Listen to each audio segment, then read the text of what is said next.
What is going on, everyone? My name is Andy. Welcome back to another FPL video. And this one is some of my final thoughts ahead of the Game Week 10 deadline. So as always, I'm going to go through the latest press conference information, answer some of your questions, and take a look at my own team as well. Before we get into all that, Champions League is back next week, and so is Sleeper's Champions League Pick'em game, which is completely free to play and has prizes on offer. Last match day, there were $5,000 worth of Amazon gift cards up for grabs, and like I said, completely free. To download the app, use the link in the description below or scan the QR code on screen. All you have to do is predict whether it's going to be a home win, away win, or a draw for each match in the Champions League every single match day. So I'm going to submit my picks for Tuesday first of all. So I'm going to go for a PSV home win, a Dynamo Zagreb away win, Bologna to win at home, Dortmund to win at home, and Leipzig to beat Celtic. Sorry again, Celtic fans. Juventus to beat Lille. Liverpool to beat Leverkusen, which is going to be a great match to watch.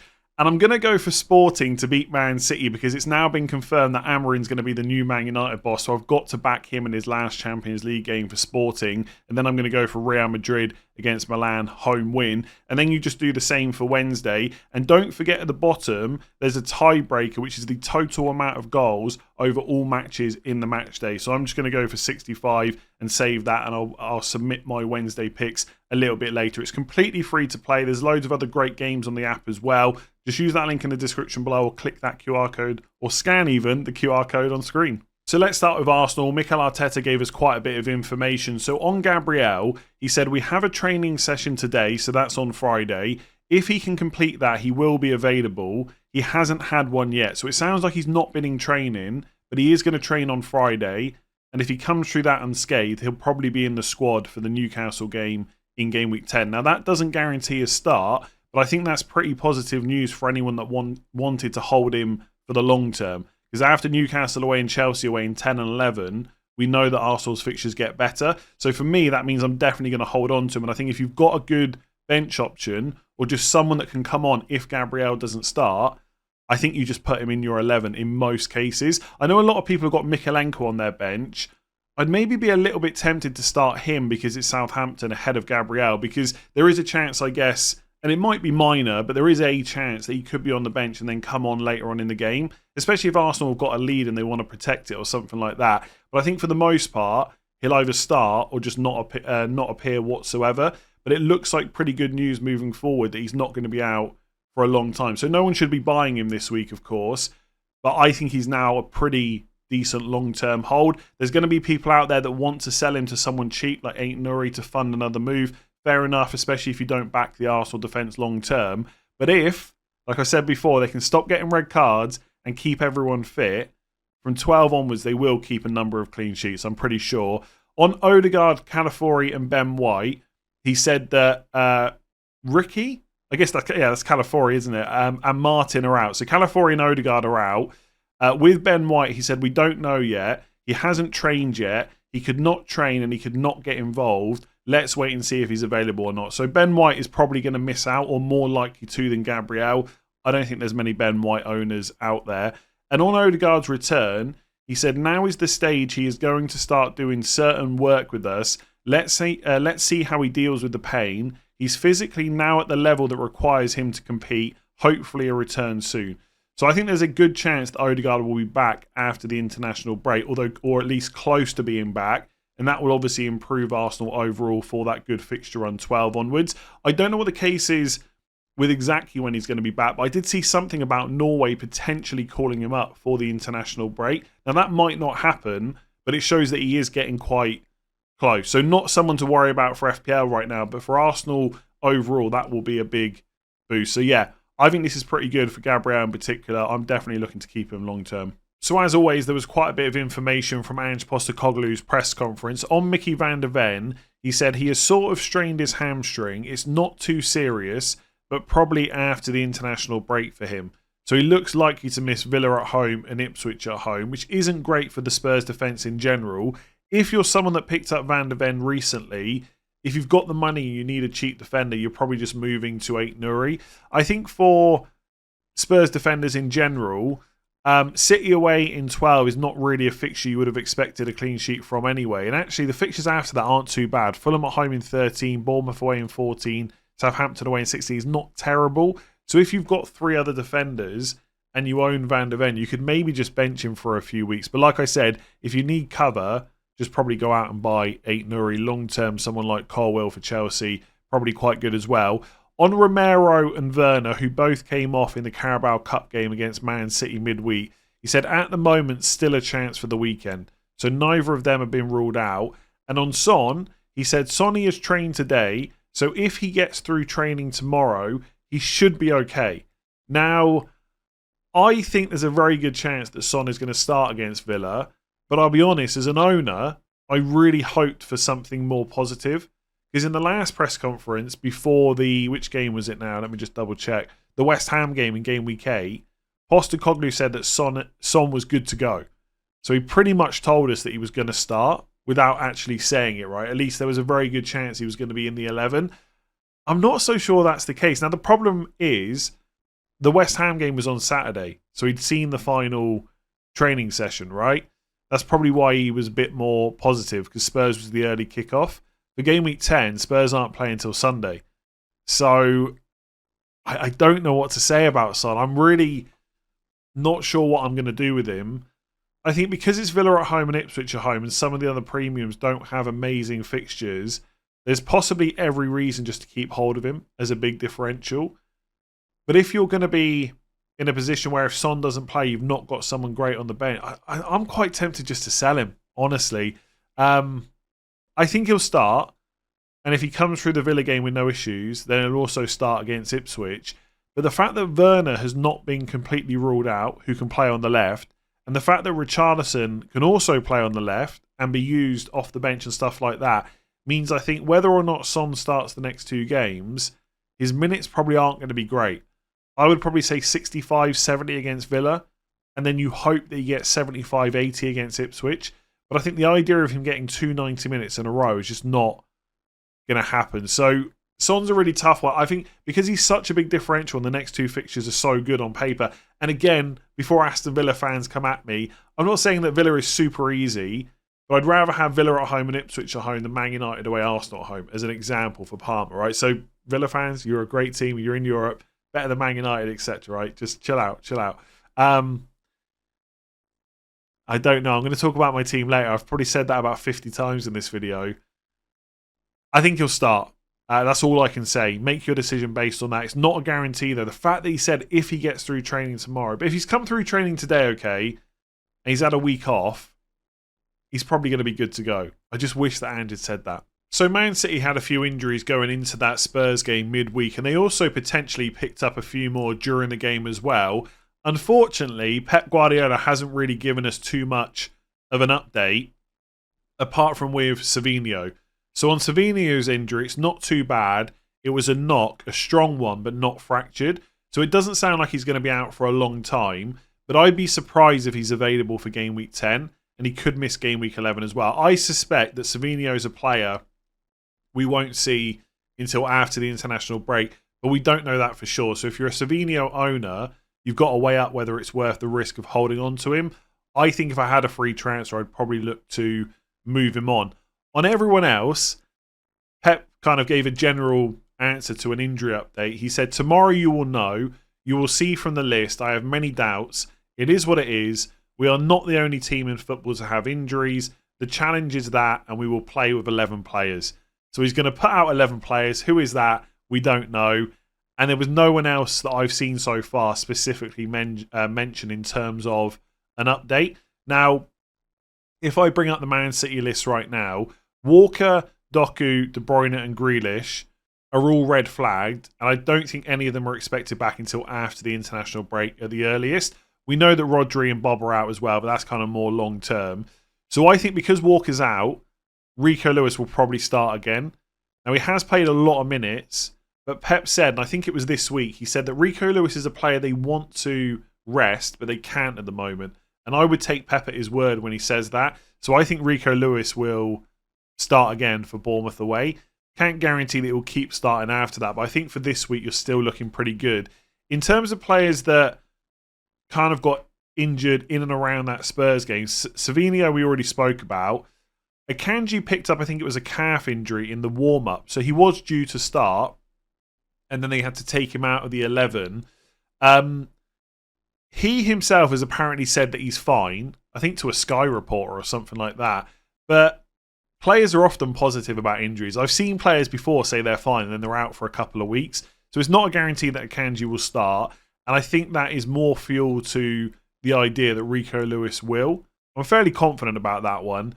I could be wrong though, as always. Vardiol, he went down from a challenge during the second half, quite close to the end of the game, if I recall correctly.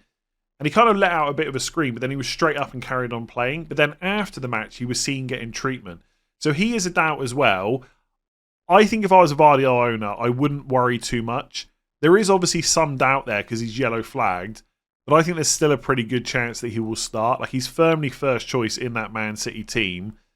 I think if he can be fit, especially with the other injuries they've got, he will be in the team. Like, it's possible that Lewis is right back, Ake's left back, and Stones and Diaz start. But I think Vardiol will be in that team. And so unless we get more information before the deadline, I would assume Vardiol is going to start. I wouldn't buy him, though. I probably wouldn't go that far. I mean, I'm not sure I would buy him anyway right now because of the fixtures they've got coming up. I think if you did it in game week 9 before Southampton, absolutely fair enough. And obviously he does have goal threat too. I'm not sure it's the right time to buy him, especially if he's a small doubt. But if you've got him already, I would hold on to him. So my bet would be that Vardiol and Lewis will be the fullbacks, and then you've just got to pick 2 centre-backs as well. I know they don't necessarily play left-back and right-back in possession and stuff like that, but on paper in the back 4, that's where they will be. So yeah, got Vardiol, hold him. If you got Lewis, I think you hold him and play him as well. Nunez will probably play. I think he has to with the amount of injuries they've got. He's 4.9 million, but he's not going to be a long-term pick. He's playing really well right now off that left side, so he could get a run in the team. But I think once the likes of Grealish and Doku are back, they will obviously be a bit of a problem, and I'm not sure it's worth taking up a midfield spot for Nunez. But as a short-term punt instead of like a Rodgers or a Semenyo or Smith Rowe, absolutely fine. And I think Haaland's minutes are going to be great as long as he stays fit. And Foden's minutes probably have to be great over the next couple of weeks because of the amount of injuries. I don't think there's anything else to cover for Man City. I feel like I'm missing something. Oh, one thing I wanted to say. Sometimes you get embargoed press quotes that can be released from 10:30 UK time in the evening on Friday. So it might be that later on today we get more quotes from Pep about specific players. But at the time of recording, that is all we have. I think for most people, if you've got Foden, Haaland, Lewis, Vardiol, you're probably going to be fine anyway. I'm not sure there's a huge amount of ownership for other Man City players.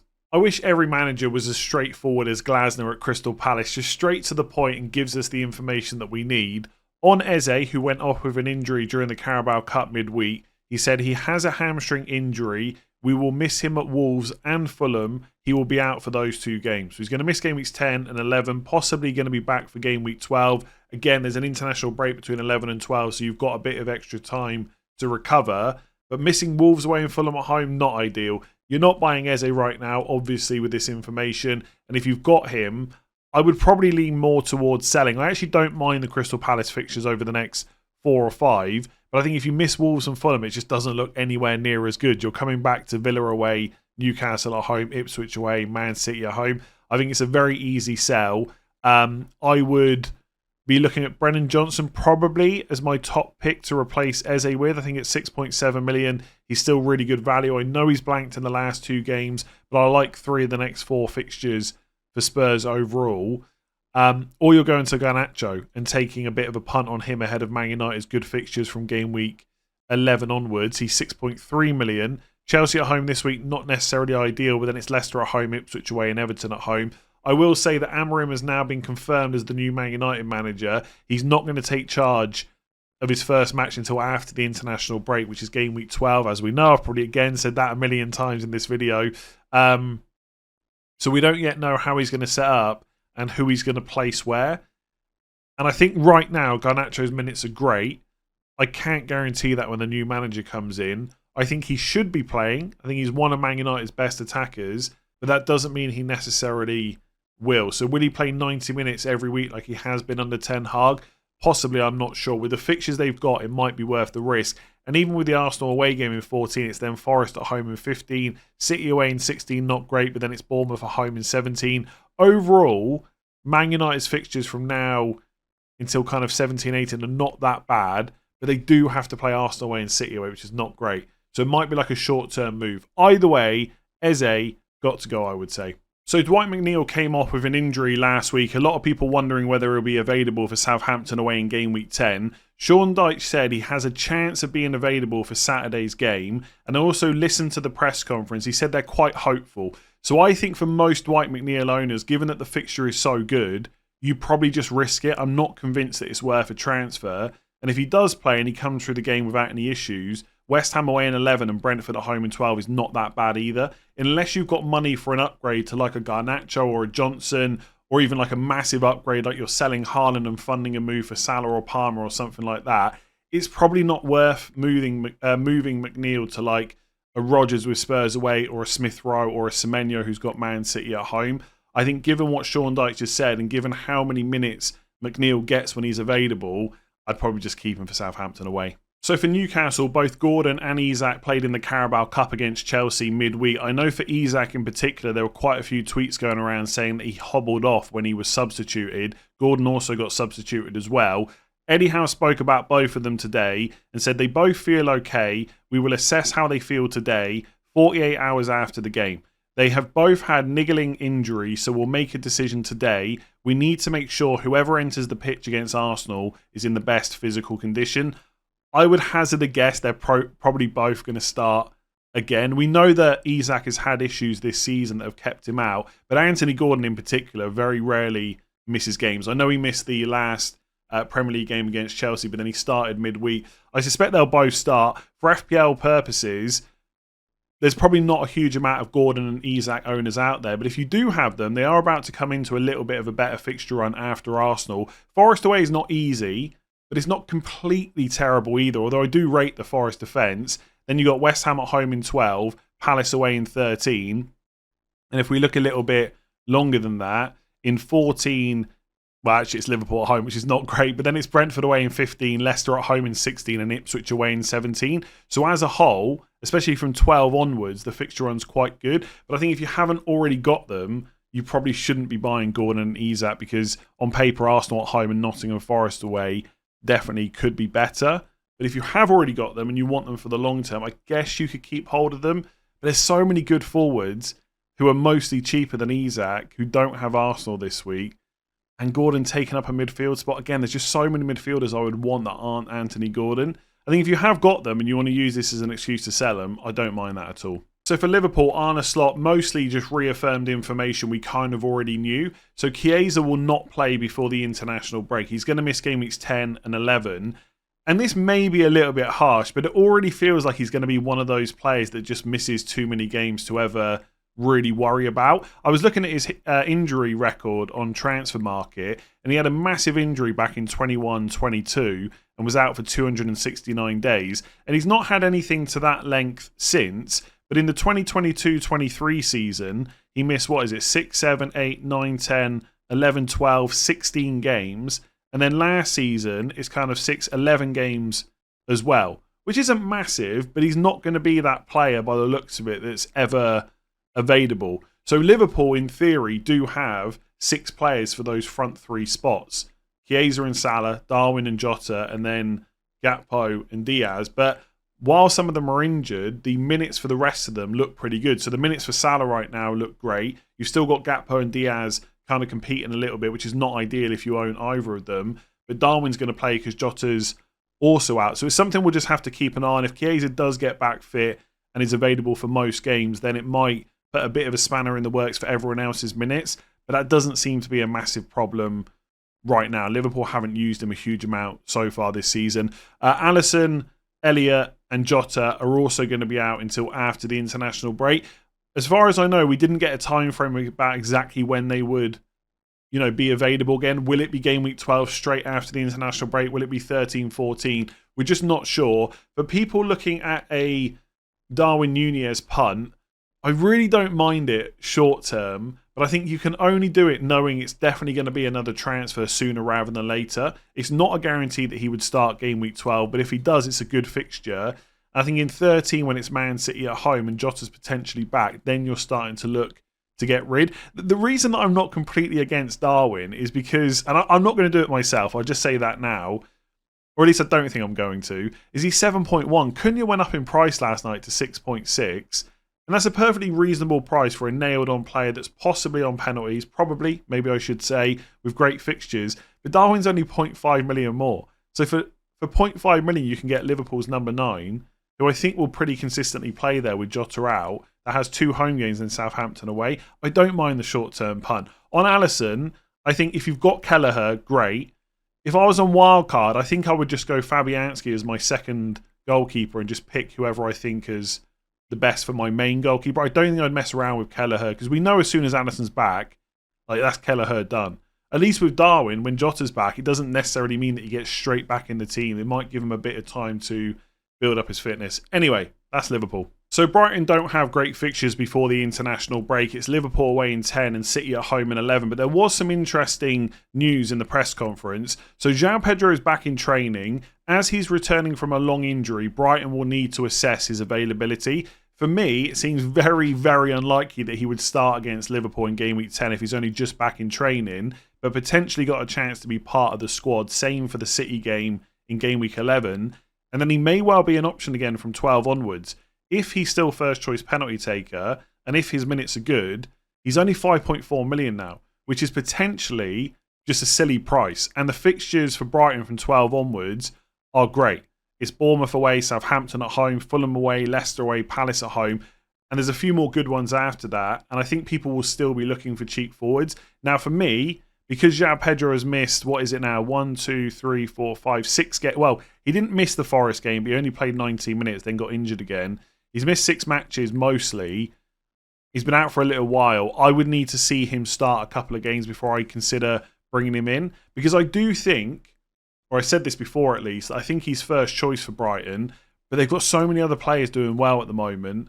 I don't think it's a guarantee that he just comes straight back in as soon as he's fit. But one to keep an eye on. If you've got Lewis Dunk, it sounded like he was going to be out for a while.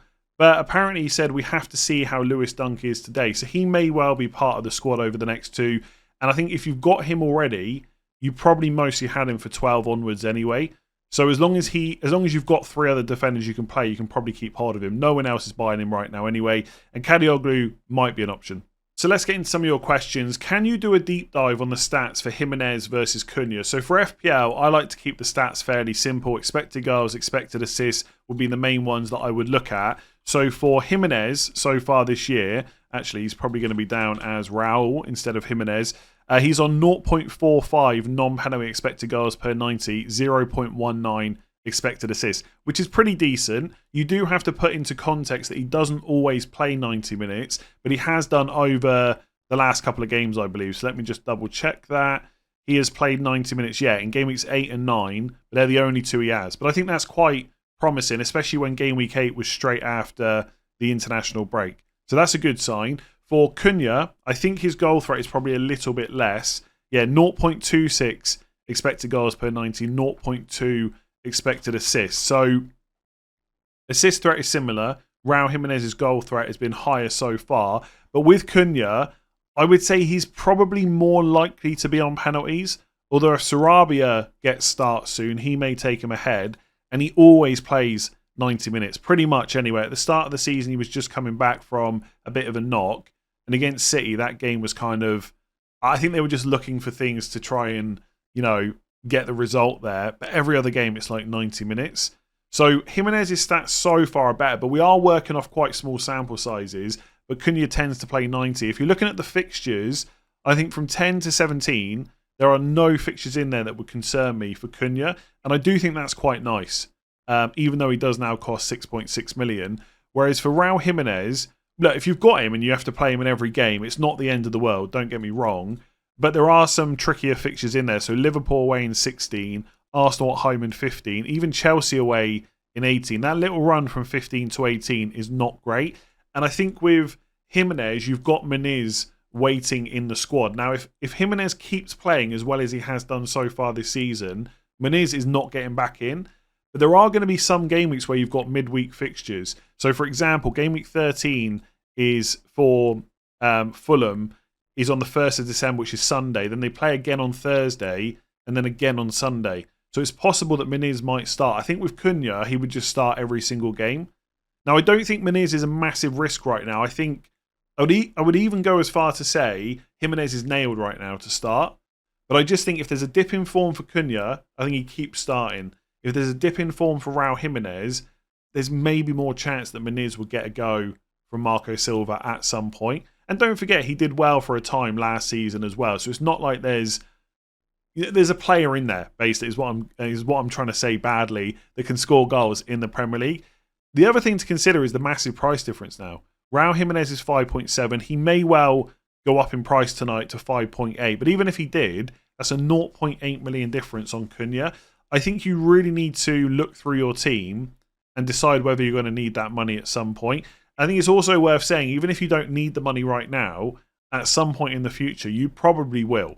Because players will go up in price that you're not looking at right now, but in the future you might need. You're probably going to lose the odd 0.1 million on a player that you want to hold on to that's going down in price.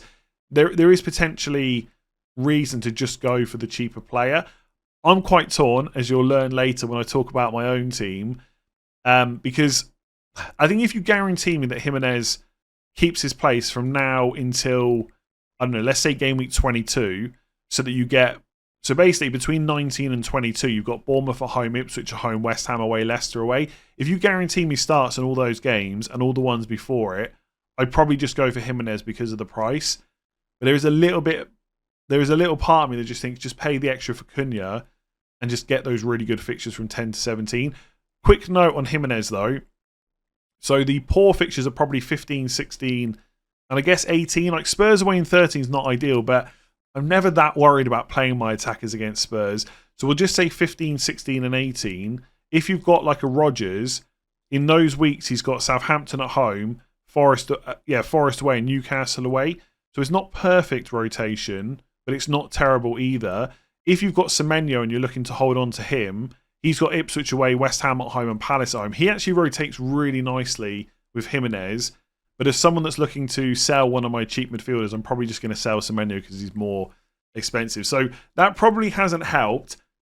This would be my short summary. Money no factor, I buy Cunha. I just like the fact that 10 to 17 is just great fixtures pretty much every single week. But Raul Jiménez's price is super tempting right now. And it's really hard to look past that. And so if money's going to be tight for future moves, I would just get the cheaper player now. Because the next 3 game weeks are pretty good for Fulham. It's Brentford at home this week, then Palace away, Wolves at home. After that, who knows what FPL will look like. Cunha might be injured. There might be another cheap forward you want to go for. If money's going to be a problem, I would just get Jiménez. If not, I think I prefer Cunha just about. So what do we do with Robertson? I'm a little concerned he'll be benched and I don't have anyone to cover. Now, if I was a Robertson owner, I'd also be a little bit concerned. You could frame it that the fact that he started the last Carabao Cup game and the Premier League game before that is good because he's getting minutes and he's first choice. But I think the fact that he started that Carabao Cup game straight after the Premier League game actually points to the fact that Tsimikas is quite likely to start in game week 10. I don't think I'd be prepared to sit here and say that Tsimikas is now first choice, but I think he's going to play enough games where Robertson is just not worth the price. And also, when you look at the last couple of games that Robertson's had, he's been up against good players, but I think you would expect him to do better. Like in the first half, Saka just kind of ran him ragged in that Arsenal game. And even in the Chelsea game, he didn't look quite right up against Madueke. And I think, obviously, Slot would have taken notice of that. And Tsimikas already started in game week 7 against Palace, so we know Slot is happy to play him.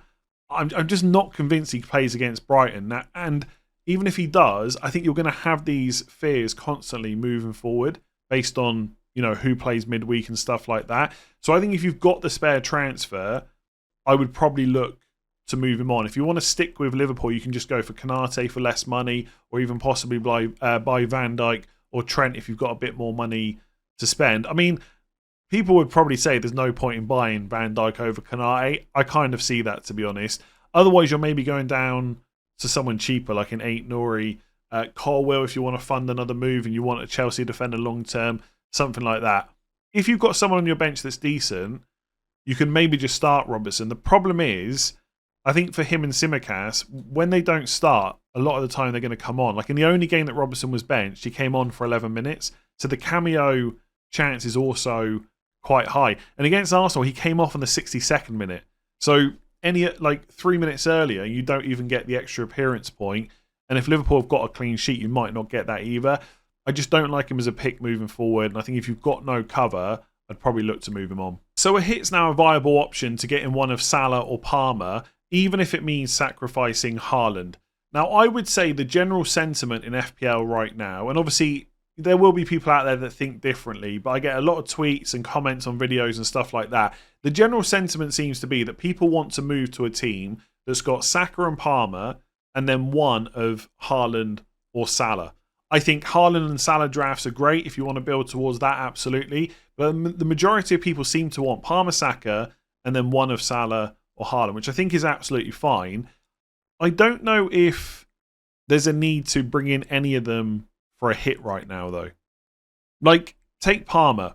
Brilliant. Some people would say he's the best option to have in your FPL squad right now. I wouldn't sit here and argue with you too heavily about that. But do you need to take a hit to get him for Man United away and Arsenal at home? Is he a massive captaincy opportunity in those two fixtures? He might be for Man United away, possibly. Probably not so much for Arsenal at home. And it's very likely you've already got one of Salah or Haaland. You can just captain them instead. So I don't think a hit for Palmer is really worth it. I also don't necessarily think a hit for Salah is worth it either. If you strongly feel that Salah is a much better option than Haaland for captaincy this week, you could do it. But I think when we're getting to the stage of selling Haaland for a hit, we're probably going too far. Maybe, right? If it's allowing you to get Salah and make lots of other upgrades elsewhere because you've got 3 or 4 transfers, you're just making one additional one. Maybe it could be worth it. But I don't think Haaland is such a bad pick that we should be selling him for a hit. Like, I can do it for free, and I'm still not completely sure about whether or not I should do it. I'll talk about that for my team later. But I think Bournemouth away is fine. Like, you could just captain him. And there is going to be a lot of chat this week about selling Haaland. If you don't do it this week, you can still do it in 11 or 12. Like, part of the reason people are looking to sell Haaland is because they want to spread the money elsewhere. They feel like the premium midfielders can keep up, but then you get a stronger squad overall. All that will apply in 11 and 12 as well. So I wouldn't do it for a hit. I think I'd probably just keep Haaland and captain him, and then maybe consider doing it in game week 11 or 12 when you built up a few more transfers. Like, if I had more issues in my team right now, I'd probably just be holding on to Haaland. I don't feel so strongly about Salah as a pick that he's got to come in at all costs. For what it's worth, I think for the next 2 fixtures, Salah is better than Palmer. From 12 onwards, it's a much closer call, and obviously Palmer's a cheaper price. So, look, hits might be worth it if your squad's in dire need of one. But for these premiums, especially with the fixtures the likes of Palmer and Saka have got right now, I'm not sure hits are worth it for moving them around. You can do it over the next couple of weeks instead. So do you think Nicholas Jackson will outperform all the budget forwards? Now, I can't sit here and say yes to that question because there's so many budget forwards. It would be difficult to outscore all of them. But I do think from game week 12 onwards, he will do really well. For the same reason that if you don't own Palmer right now, you probably want to get him in by game week 12 at the latest because Chelsea's fixtures are really good. And Nicholas Jackson has basically kept up the output that he had last year. There were many times last season where Jackson didn't do as well as we would have hoped. He kept getting chances, and in the end, he finished on 14 goals, 6 assists. So 20 attacking returns in your debut season is pretty decent. And this year, he's already on 6 goals, 3 assists. And it's no fluke either. The guy's underlying numbers are great. 0.76 expected goals per 90. He just gets chances all the time. And yeah, maybe he's not the greatest finisher, but you get that many chances, you're going to score plenty of goals. And by the way, so far, he's on 6 goals from 5.8 XG. So actually slightly above in goals versus the number of chances he's got. Last year it was a little bit different. It was 14 goals from 18 XG. So it's not enough seasons right now to say whether he's a good or bad finisher. I think most people would say he's probably not the greatest, but he does get so many chances and the fixtures are so good that he will probably outperform a bunch of the cheaper forwards.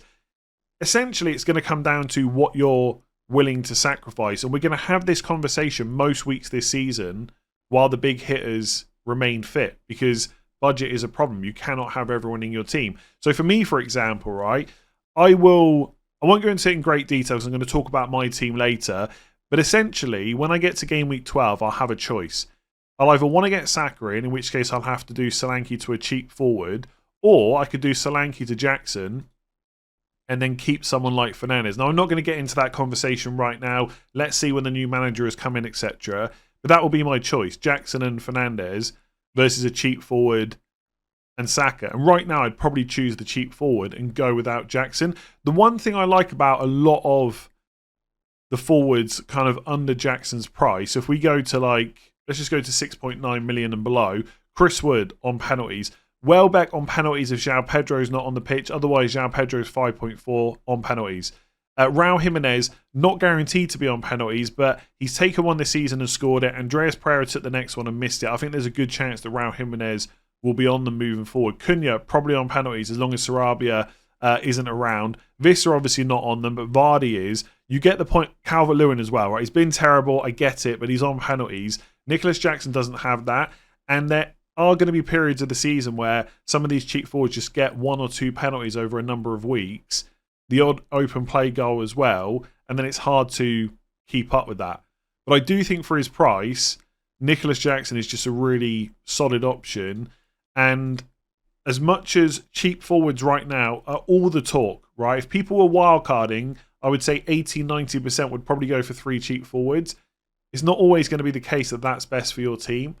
And having a slot for like a Jackson, a Watkins, an Isak, a Havertz or someone like that to move those players around might be beneficial. I just think from 12 onwards, I don't see how Chelsea don't score plenty of goals.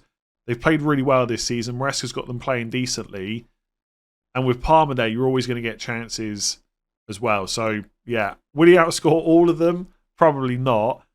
A majority? Yeah, quite possibly. So what's your view on Foden? I'm keeping the faith as it only needs a couple of goals and he could put together another run like last year. My views on Foden are probably exactly the same as they have been over the last 2, 3, 4 game weeks or so. If I was wildcarding right now, there is no way that Foden would be in my team. And it's not that I think he's a terrible option or that he's not going to get FPL points, because he will, right? He's too good not to, as long as he gets the minutes. My problem is the minutes are not fully secure. Right now, I think Man City have got so many injuries, Foden will have to play. So I'm not concerned about it for the next couple of game weeks. But longer term, I will be. And also, they've got 3 away games in the next 4, and the home game is against Spurs.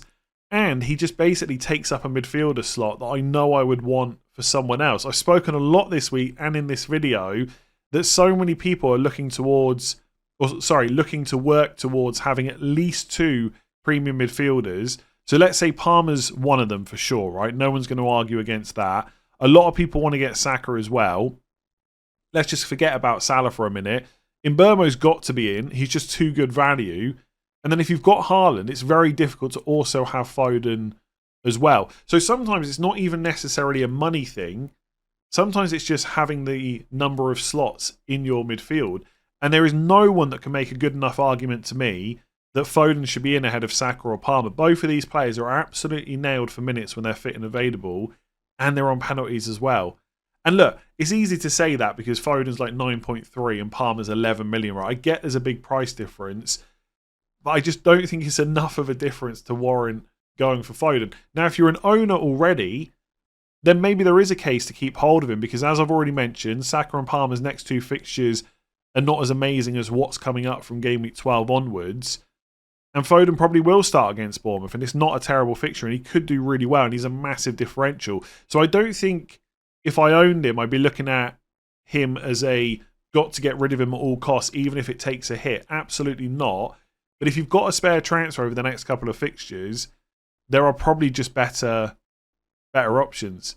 So I think the injuries are good for Foden's minutes. Maybe not great for them overall, but I don't think it'll play a massive part in terms of the points. Foden could get a hat-trick against Bournemouth. Like, he's that good of a player. But I've had no interest in him for Wolves away. I had no interest in him for Southampton at home. That interest is not going to get better now. The fixtures are getting slightly worse. So I think it's absolutely reasonable if you own him to keep him. Because you're right, he's good enough to get a couple of goals. He could go on a run. In terms of buying him, 0 interest from me. So I'm going to end the video as always by talking about my own team. And I'm pretty sure, at least at the time of recording, that by the time we get to the Game Week 10 deadline tomorrow, I'm not going to own Erling Haaland anymore. I've had him for the whole season so far. But I think for game week 10, I'm probably going to sell him. I've got 3 free transfers. The idea would be to bring in Salah and a cheap forward and start working towards having a slightly better squad overall, albeit without one of the best goal scorers the Premier League has ever seen. Now, I reserve the right to change my mind, as we all do with our FPL decisions. There might be information that comes out tonight about a player in my squad, which means I've got to use a move on them instead. It might be that if I haven't made my transfers by tonight, that tomorrow I get last minute jitters and don't go through with it. But actually, as I sit here recording this, I feel quite at peace with the decision, to the point where I'm like 95% sure that I'm going to make that move. I feel more sure about doing this than I did about selling Saka to Son in game week 8, or last week, where in the end I just kept Son instead of going to Palmer because I couldn't work out who I wanted to sell. And part of selling Haaland lets me keep all those players that last week I didn't want to sell. So it's not great that I missed out on Cole Palmer's 10-pointer, but now it means I can get him in without having to sell Trent or Gabriel or Raya or Bruno Fernandes, who, okay, is not essential, but will probably become Saka at some point. And I've got Son. I could keep him for the next 2. If not, I can just move him to Palmer instead. So I think I'm going to do it. For anyone else that's considering it, it's not one of those moves that's like an absolute no-brainer where you've got to do it at all costs. I already answered a question earlier about taking hits. If I had to take a hit to do Haaland to Salah, I just don't think I would do it. I would reassess in game week 11, reassess in game week 12 when I've built up a few more free transfers. And also, I've made moves similar to this before. It's not fun to do. I think anyone that's not had Haaland all season, it's probably really easy at this point to just not own him. You just don't bring him in. But actually selling him is a different story, especially when you're having to use transfers and it's not on a wild card. And the first week is always the worst time. Because if you sell a player like Haaland and then straight away he goes and gets a brace or a hat-trick, and then the player you bring in like Salah just doesn't do very much, that's really going to hurt. And that is part of the reason why it's 95% sure and not 100% sure. And also, like, you know, I love talking about FPL and logical decisions and fixtures and stuff like that. But there's always a human side as well. You know exactly what's going to happen if you sell Haaland. He does really well this week. It's going to be everywhere. Comments on YouTube, Twitter, etc. Can you believe that all these people sold Haaland? What were they thinking? He's so good. It was stupid to go without him. You're always going to get those kind of comments. You've got to be prepared for it. And I am, right? I've had so much grief about Fernandes and other players this season. A little bit more grief about Haaland is going to be not too much to concern myself with. But still in the back of my mind, I'm thinking, if this is the week where Haaland finally goes and gets another brace or a hat-trick and Salah blanks, that's really going to hurt. But obviously the decision is a long-term one. I also stand by what I said earlier this week, that if you're selling him, unless you've got a wild card to quickly reverse the decision, you should probably be doing it knowing that you shouldn't be getting him back for a while. This should be a long-term decision. Again, you can change your mind, and when you've got free transfers, you could bring him back. But game week 14 would probably be the earliest that I would look at it. But really, for me, it's probably going to be 18 onwards. There's also part of it for me that I'm 2.9 million. Now, I've said many times in the past, I think it's a myth that you have to go differential to climb up the ranks. But if there's a close call and you can go for the slightly differential option, maybe that's the one to take. And I think it is quite a close call over whether I should keep Haaland or not, in which case I'm more leaning towards getting rid of the high-owned player, because if it works out, that's going to make it slightly easier for me to jump up the ranks. So we'll just get in players like Palmer in, of course. And also, like, it's not been going well for me. I like the idea of just going for different captains over the next few weeks. So if I bring Salah in, he'll be my captain in game week 10, and he'll be up against a massively owned Haaland captain against Bournemouth. Same in game week 11. If I keep Son, I might captain him against Ipswich. I think a lot of Haaland owners will probably captain him against Brighton. There's going to be people out there with Haaland and Salah, and they'll captain Salah, etc. I get that. But for me, that's kind of how I'm looking at it. Game week 12, I can either captain Salah against Southampton away or Palmer against Leicester away. Now, there's going to be plenty of people out there with both Haaland and Palmer in game week 12, and they could turn around and say, well, I'm just going to captain Palmer anyway, so what's the problem?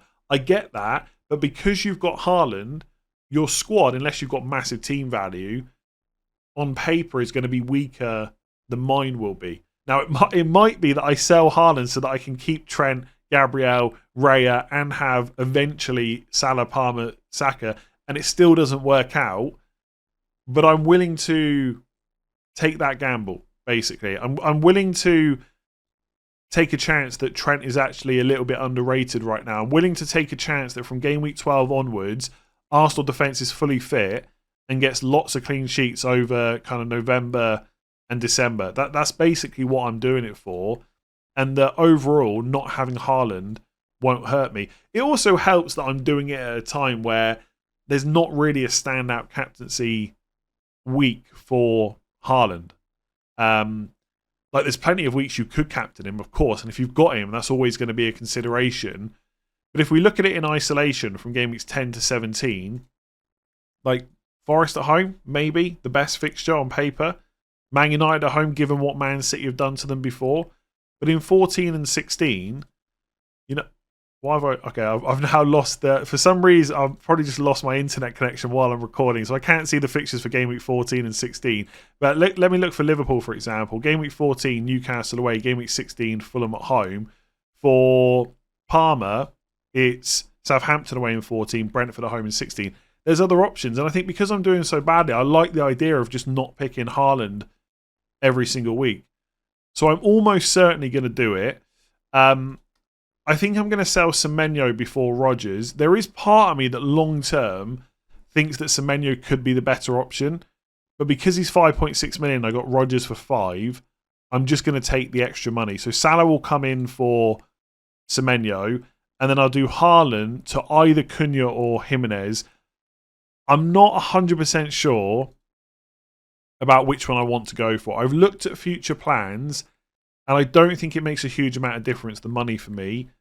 But as I mentioned in this video already, money can always be an issue at some point during this season. And I quite like the fact that Fulham have got the Brentford and Wolves home games in the next 3, who have not been great defences this year. So part of me is tempted to get Jimenez, keep Son for now, keep him for this week, and then next week So I've got 3 free transfers. The Raul Jimenez and Salah move would only use 2 of them. I could just roll the other one. And then after Calvert-Lewin's played Southampton away this week, I could even move him on to Cunha next week when Cunha's got Southampton at home. And then I'd still have one more transfer to use, which could be Son to Palmer, because I'd have 11.7 million budget. So Palmer ain't going to go up from 11 to 11.7. So I've got that in my back pocket. I can make that move no matter what. So that could be my 4 moves over the next 2 weeks. Jimenez, Cunha in for Calvert-Lewin and Haaland, Salah in for Semenyo, and then Palmer in for Son.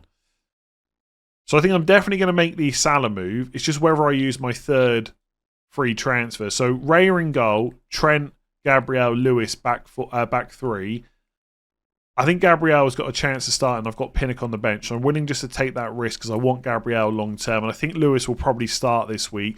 If he doesn't, again, Pinnock comes off the bench. There's a risk there that maybe I don't have 11 players, but I think I probably will. Solanke, not great, but it's Villa at home, Ipswich at home. Calvert-Lewin, not great, but it's Southampton away, and Burmo's great. Fernandez, I just want to see it through at this point. He's a massive, massive differential. He's like 1 or 2% effective ownership, something like that, and my rank is huge with Leicester at home, Ipswich away, Everton at home, so I'm going to keep him. The only question is, do I use my 3rd transfer this week to do Son to Palmer? And based on what Ange Postecoglou said earlier, I'm a little bit tempted to do it. I think Son will start against Villa, but if he doesn't, again, that's me up against... Basically, that means I'm getting Rodgers off the bench with Spurs away, because obviously I would have sold Semenyo. And other people have got Palmer or Saka, and that just does not feel great. So that's the move I'm least sure about. Because with Ipswich at home in 11, like, that's such a massive differential. I could even captain him. I really want to do that. I want to go Salah this week, Son in 11, then Palmer in 12 potentially. But what if the minutes just aren't there? I think he will start against Villa, but Werner and Richarlison are players that can take minutes off him. Do I just put myself out of my misery and just make all the transfers this week? Potentially I do. By the way, I can now... Yeah, I can see the fixtures again. I'm not sure what happened there. So yeah, it might end up that I do Salah, Palmer, Raul Jimenez in, and then go into game week 11 with one transfer and 1.4 million in the bank, ready for a rainy day in the future. I might even roll in game week 11 and keep Calvert-Lewin another week because he'll have West Ham away, which is not a bad fixture.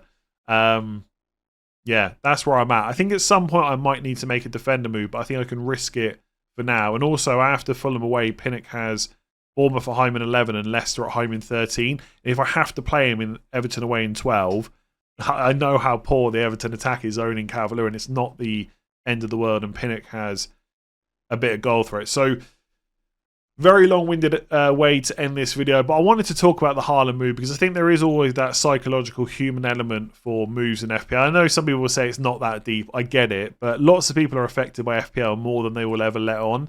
And I'm telling you now, if Haaland smashes it this week, it's going to hurt. It just will. But that's not necessarily a reason to not make the move. So it might be that Fernandes, Gabriel, Raya, Trent, all blank again. Haaland gets a hat-trick, Salah blanks, and I'm on to another red arrow. But at this point, I'm 3 million, so what more have I got to lose? I'll leave it there. Make sure to check out Sleeper using the link in the description below. Their free Champions League pick and game has prizes on offer. Give it a like if you enjoyed it. Hit that subscribe button. Rate 5 stars on podcast if you've got to the end. And I'll catch you tomorrow at 9 AM UK time for the deadline stream, where I might have already made my moves because there's probably going to be price changes tonight. I'm just not completely sure on Raul Jimenez versus Cunha. We'll see. I'll see you tomorrow.